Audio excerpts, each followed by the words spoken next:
an hour lesson. We can't do that. We'll do an hour and a half and use it for our radio show, but we're going to try to make it within an hour.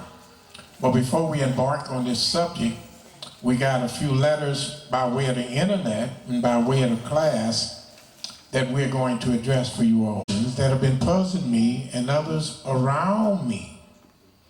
And we'd like to beg your help on these matters. According to the book of Numbers, the 31st chapter, Moses had a problem with the Israelites sparing the lives of the Midianite women. So much that he ordered the Midianite boys and women who were not virgins to be killed in the 17th verse. Only women that had not known men and young girls who had never laid with men were spared.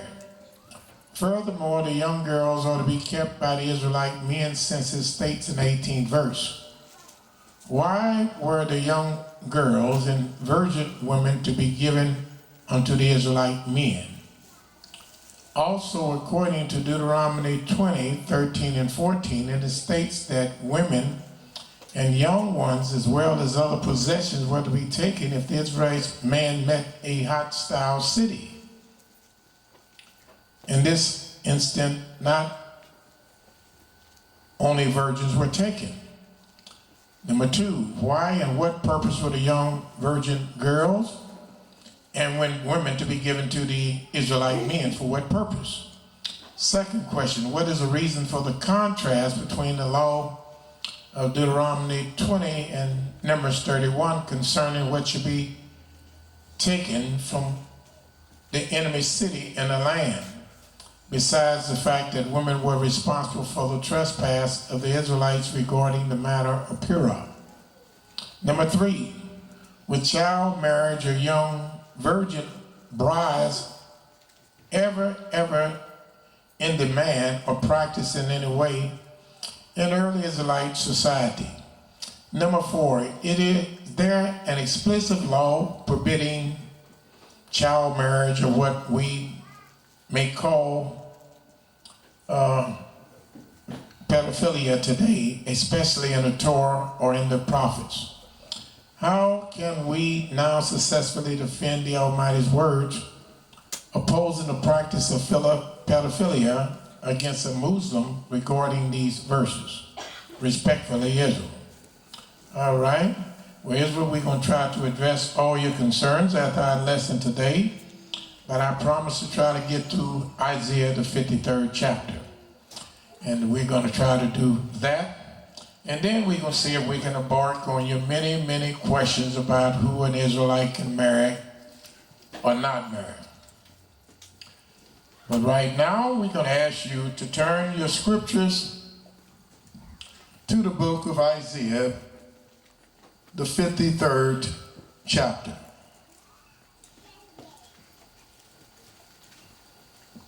Isaiah 53.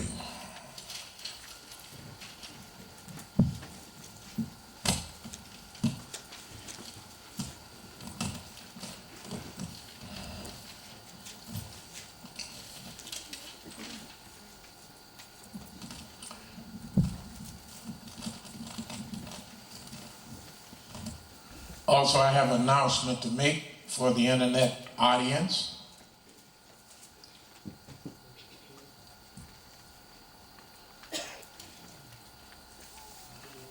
Tonight or tomorrow night, between 7 and 8:30, I'll be hosting the show Truth or Traditions. But I'll be honored this first day of the week by having a very distinguished guest call in from Washington, D.C. He is the leader of a large Israelite organization around the United States, whose headquarters is in New York. The organization, you might see them on a website, or if you travel to Baltimore or Washington or New York and Chicago, they're on various corners preaching. The organization is called the ISUKPK, ISUPK, which means the Israelite School of Universal Practical Knowledge. And he will be my guest, and he is an Israelite leader that's been doing a fantastic job as far as waking up our people to their true identity. There's a few things, of course, that we different in, but in our interview we'll find out what we agree with and what we disagree with.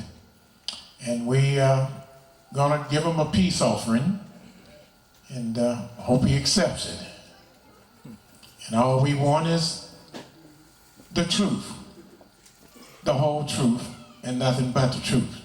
So it should be a very enlightening event for people that are interested in the truth. And that's tomorrow from 7 to 8:30. Right now we're going to talk about Isaiah, the 53rd chapter.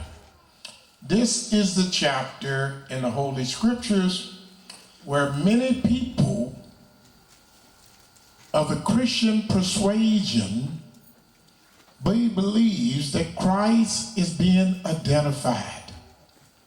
They know that they can't show you one word by the Creator speaking of his name or any prophet mentioning his name.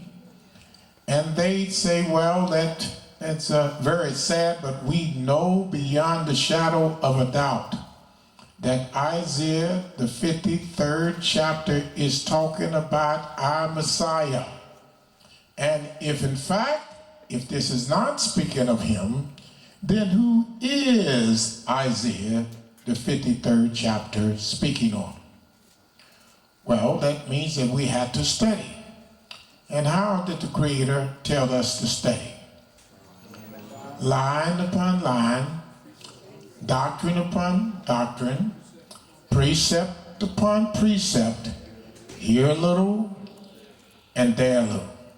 So the Creator reminds us that we have to go through the whole book, line upon line, verse upon verse, doctrine upon doctrine. So we have to establish the doctrine. And in looking for this answer was very puzzling, because looking line upon line, the Creator informs us also that he comes in the volume of the book. So, which re-established the fact that we had to go line upon line, doctrine upon doctrine, precept upon precept, all through the book, if we are to come to a understanding of the truth. We have to, in fact, search the book.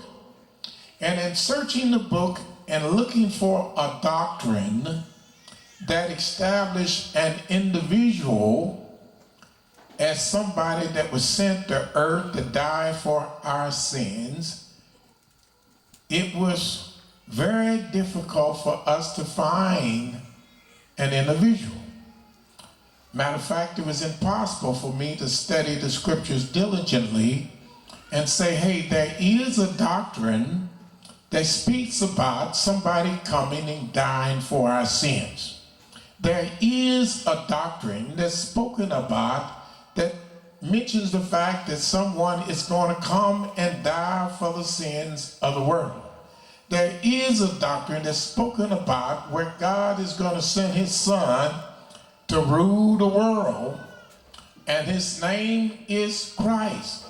We looked for that doctrine, and we couldn't find it. But let me show you what we did find. Searching the scriptures. I must inform you that as we study, you must come to the realization that in Hebrew there were no chapters at all. We did not have a chapter 51, 53, and 60. It was a book of Isaiah, the scriptures. There was a book of Daniel. There's a book of Exodus. But we don't have no book with first chapter, the third chapter, the fifth chapter.